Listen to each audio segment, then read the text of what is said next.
11 বছর আগের ভয়ঙ্কর সেই 24শে এপ্রিলের কথা সকলেরই জানা। সেদিনের ঘটনা বাংলাদেশ তো বটে, পুরো বিশ্বকে নাড়া দিয়েছিল। যারা জানেন না তাদের জন্য বলছি, সেই 24শে এপ্রিলই সাভারের রানা প্লাজা ধসের ঘটনা ঘটেছিল। সাভার বাস স্ট্যান্ডের কাছে এই ঘটনা ঘটে। 10 তলা রানা প্লাজা ধসের ফলে নিহত হয় 1136 জন শ্রমিক, আহত হন 2000-এর বেশি মানুষ, জীবিত উদ্ধার করা হয় 2438 জনকে। এখনো দেশবাসীর চোখে লেগে আছে বাঁচার জন্য চাপা পড়া মানুষের নিদারুণ আর্তনাদ। এক ফোঁটা পানি কিংবা একটু অক্সিজেনের জন্য যেভাবে তারা কাকুতি মিনতি করেছিল তা কানে বাজে এখনো। এইবার এই রানা প্লাজা ধসের ঘটনা নিয়ে বেরিয়ে এলো চাঞ্চল্যকর তথ্য। স্বৈরাচারী সরকারের আমলে যা প্রকাশ করা হয়নি, তার পতনের পর এখন সেগুলো প্রকাশ করা হচ্ছে।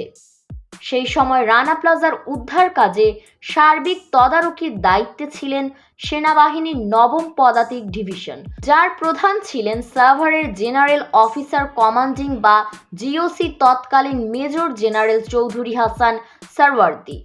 তারই ইন্টারভিউ এইবার প্রকাশ করা হলে সোশ্যাল মিডিয়ায় ক্ষোভ প্রকাশ করতে শুরু করে নেটিজেনরা। 2023 সালের অক্টোবর থেকে কারাগারে থাকা সাবেক এই এসএসএফ প্রধান মুক্তি পায় গত 6 আগস্ট। তার দাবি, রানা প্লাজায় নিহতের সংখ্যা কম দেখাতে নির্দেশ দিয়েছিলেন শেখ হাসিনা। তিনি বলেন, উদ্ধার কাজের এক পর্যায়ে সাবেক প্রধানমন্ত্রী শেখ হাসিনা আমাকে নির্দেশ দেন, অনেক তো উদ্ধার হলো, এবার আটকে পড়াদের চাপা দিয়ে দাও। উদ্ধার কাজ বন্ধ করতেও নির্দেশনা দেন সাবেক এই প্রধানমন্ত্রী, তবে তা বন্ধ করতে রাজি হননি সাবেক এসএসএফ। জবাবে এসএসএফ বলেছিলেন এটি অসম্ভব। মূলত শেখ হাসিনার নির্দেশেই উদ্ধার কাজ চালাচ্ছিলেন তিনি। প্রথমে তাকে জীবিত কিংবা মৃত শেষ ব্যক্তিটাকে উদ্ধার না হওয়া পর্যন্ত এই অভিযান চালানোরও নির্দেশ দেওয়া হয়েছিল।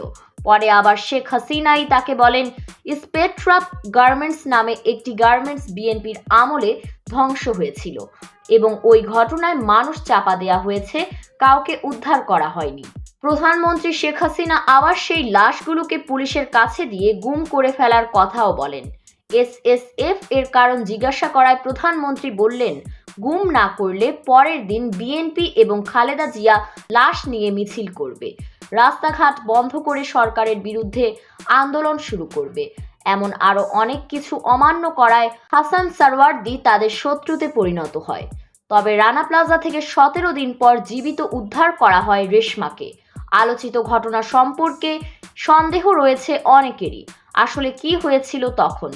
এ বিষয়ে সারওয়ার্দী বলেন, রেশমাকে উদ্ধারের পর অনেক কথা হয়েছে, সংসদে এটা নিয়ে প্রতিবাদও হয়েছে। অনেক মিডিয়া, টেলিভিশন রেশমার কাছে থেকেও ইন্টারভিউ নিয়েছিল। পরে রেশমা একটি 5 তারকা হোটেলে চাকরি করত, এসব কেউ প্রচার করেনি বলেও মন্তব্য করেন তিনি। আসলে প্রধানমন্ত্রী শেখ হাসিনা চাইতো কিছু প্রকাশ করা না হোক, তাই তো তার সরকার রানা প্লাজা সিনেমাটি মুক্তি পেতে দেয়নি।